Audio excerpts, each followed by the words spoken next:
Iran যুদ্ধ বন্ধে মার্কিন প্রেসিডেন্ট ডোনাল্ড ট্রাম্প ১৫ দফার একটি পরিকল্পনা পেশ করেছেন, যাতে যুক্তরাষ্ট্র ও ইসরায়েলের পক্ষ থেকে বিভিন্ন দাবি ও প্রস্তাবনা তুলে ধরা হয়েছে।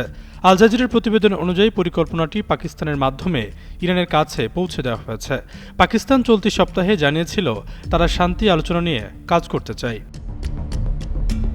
ট্রাম্পের ভাষ্য, যুদ্ধ শেষ করার লক্ষ্যে ওয়াশিংটন এবং তেহরান এই সপ্তাহে অত্যন্ত ভালো এবং ফলপ্রসূ আলোচনা করেছে। তবে ইরান ধারাবাহিকভাবে যুক্তরাষ্ট্রের সাথে কোনো ধরনের আলোচনা করার কথা অস্বীকার করে আসছে। ট্রাম্পের এই দাবির জবাবে ইরানের নেতারা বলছেন, যুক্তরাষ্ট্র আসলে নিজেদের সাথেই নিজেরা আলোচনা করছে। ইরানের সাথে আলোচনা চলাকালীন গত ২৮ ফেব্রুয়ারি যুক্তরাষ্ট্র ও ইসরায়েল যে যুদ্ধ শুরু করেছিল, এখন তার চড়া মূল্য দিতে হচ্ছে। এই যুদ্ধ বিশ্বজুড়ে জ্বালানি ও শেয়ার বাজারে অস্থিরতা তৈরি করেছে, জাহাজ চলাচল ব্যাহত করেছে এবং পুরো মধ্যপ্রাচ্য জুড়ে হতাহতের ঘটনা ঘটাচ্ছে। এদিকে ইসরায়েল ও যুক্তরাষ্ট্রের যৌথ আগ্রাসন মোকাবেলায় উপসাগরীয় আরব দেশগুলোতে অবস্থিত মার্কিন সামরিক ঘাঁটি ও স্বার্থ সংশ্লিষ্ট স্থাপনায় হামলা চালাচ্ছে ইরান। এই কারণে দৈনিক ডজন ডজন ড্রোন ও ক্ষেপণাস্ত্র ঠেকাতে হচ্ছে আরব দেশগুলোকে। এতে বেশ নাজেহাল হয়ে বৃহস্পতিবার রুদ্ধতার বৈঠক করেছে উপসাগরীয় সহযোগিতা পরিষদ জিসিসি। এই বৈঠকে বেশ কিছু বিষয়ে গুরুত্বপূর্ণ সিদ্ধান্ত নেওয়া হয়েছে। এর মধ্যে অন্যতম হল ইরানের উপর চাপিয়ে দেওয়া ওয়াশিংটন ও তেল আবিবের যুদ্ধ আলোচনার মাধ্যমেও কূটনৈতিক উপায়ে শেষ করতে হবে। তবে জিসিসি কখনোই ইরানি হামলার জবাব বা প্রতিশোধ নেয়নি।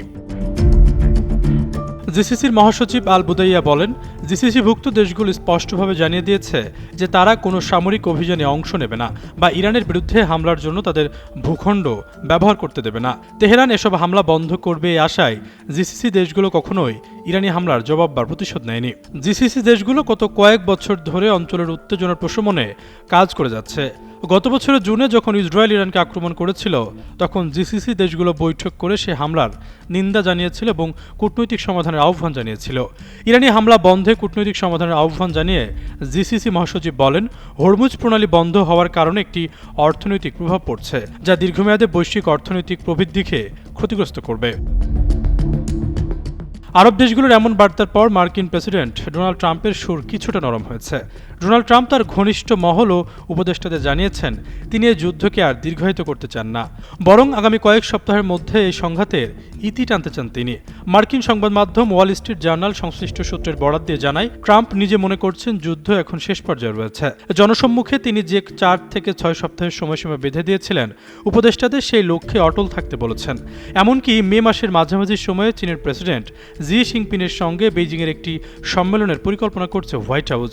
কর্মকর্তাদের প্রত্যাশা, সেই বৈঠক শুরু হওয়ার আগেই ইরান যুদ্ধের সমাপ্তি ঘটবে। আশরাফুল ইসলাম, যুগান্তর নিউজ।